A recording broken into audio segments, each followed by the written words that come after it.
दोस्तों सबसे पहले आप कमेंट पढ़िए। एक कमेंट है बैलेंस नेगेटिव क्यों होता है, बात हो रही है यहाँ पर डीमेट अकाउंट की। और दूसरा कमेंट है आईसीसी डायरेक्ट में मेरा मेंटेनेंस चार्ज 826 रुपये है, मेल आया था लेकिन पे नहीं करूँ तो क्या पैसा बढ़ता जाएगा। ठीक है, प्लीज़ बताओ, और क्या यह पैसा नेक्स्ट ईयर डबल हो जाएगा, ऐसा यहाँ पर पूछ रहे हैं। तो दोस्तों सबसे पहले मैं ये बताना चाहूँगा कि आप मेरे अकाउंट को देखिए।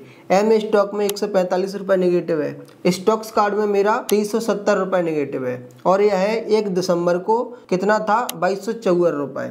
मतलब कि ये पैसा बढ़ता तो है, लेकिन बात ये कि डीमेट अकाउंट आपका नेगेटिव में गया क्यों।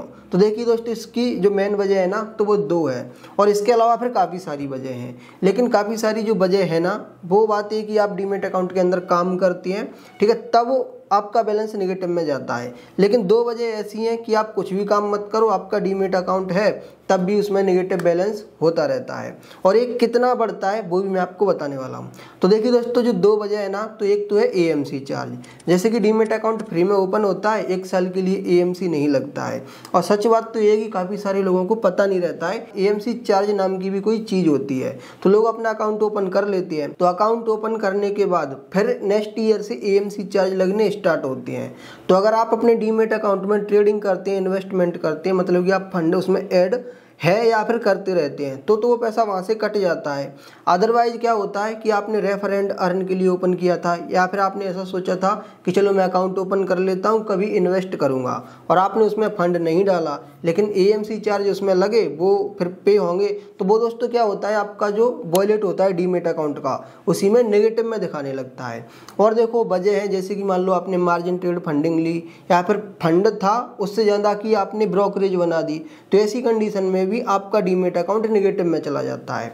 अगर आपको नेगेटिव बैलेंस से बचना है, मतलब कि एएमसी चार्ज और प्लेटफॉर्म फीस से आपको बचना है, तो दोस्तों आप ग्रो के अंदर अपना अकाउंट ओपन कर सकती हैं, धन के अंदर कर सकती हैं, और अप स्टॉक के अंदर कर सकती हैं। ये 3 ब्रोकर ऐसे हैं जिनमें एएमसी चार्ज लगता ही नहीं है, तो ये बिना फालतू के आपके नेगेटिव में नहीं जाएंगे, जबकि बाकी के ब्रोकर चले जाते हैं। अब देखिए दोस्तों, जैसे कि मेरा एम स्टॉक का नेगेटिव है, स्टॉक्स कार्ड का नेगेटिव है, ये जो भाई कमेंट कर रहे हैं उनका आईसीआईसी डायरेक्ट का नेगेटिव है।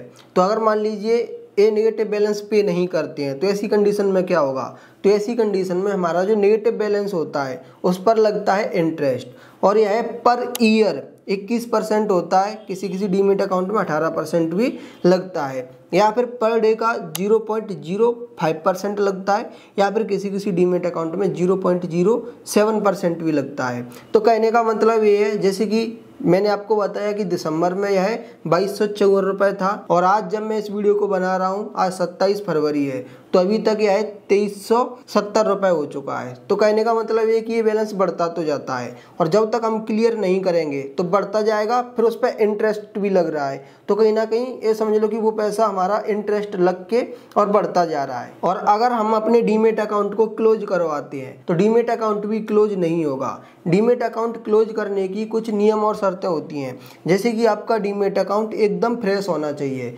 जैसा आपने ओपन किया था सेम वैसा ही, ना उसमें नेगेटिव में बैलेंस होना चाहिए, ना ही उसमें पॉजिटिव में बैलेंस होना चाहिए, ना ही उसमें कोई इन्वेस्टमेंट होना चाहिए, ना ही आप उसमें ट्रेड कर रहे हो। ठीक है, मतलब कि उसमें आपकी कोई होल्डिंग्स नहीं होनी चाहिए। तो जब फ्रेश अकाउंट होता है तभी आप अपने डीमेट अकाउंट को क्लोज करवा सकती हैं। लेकिन मैं ऐसा सोचता हूँ कि चलो मैं इसको पैसा नहीं दे रहा कंपनी को, ठीक है, ना ही मैं इस एप्लीकेशन को यूज करने वाला हूँ, मैं इस एप्लीकेशन को अपने मोबाइल से हटा देता हूँ। तो दोस्तों ऐसी कंडीशन में क्या होगा, तो देखिए कुछ ब्रोकर से मैंने बात करी, उनका कहने का मतलब ये था कि अगर आप इस चार्ज को पे नहीं करते हैं तो इस पर इंटरेस्ट लगता जाएगा और ये चार्ज बढ़ता जाएगा। कुछ ब्रोकर का कहना ये है कि जो हमारी टीम है, अगर ये चार्जेस ज़्यादा हो जाते हैं तो वो आप पर लीगल एक्शन लेगी, मतलब कि कुछ कार्रवाई है तो वो करके आपसे वसूलने की कोशिश करेगी। तो दोस्तों ऐसी कंडीशन में मैं आपको बता दूं कि अभी के टाइम पर काफ़ी सारे लोग हैं जिन्होंने रेफर एंड अर्न के लिए डीमेट अकाउंट यूं ही ओपन कर लिया था। कुछ लोगों को तो पता ही नहीं है कि हमारा डीमेट अकाउंट ओपन भी है और उनका बैलेंस भी नेगेटिव में चला गया है।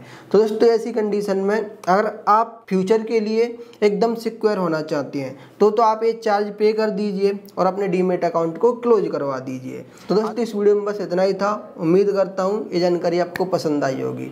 धन्यवाद।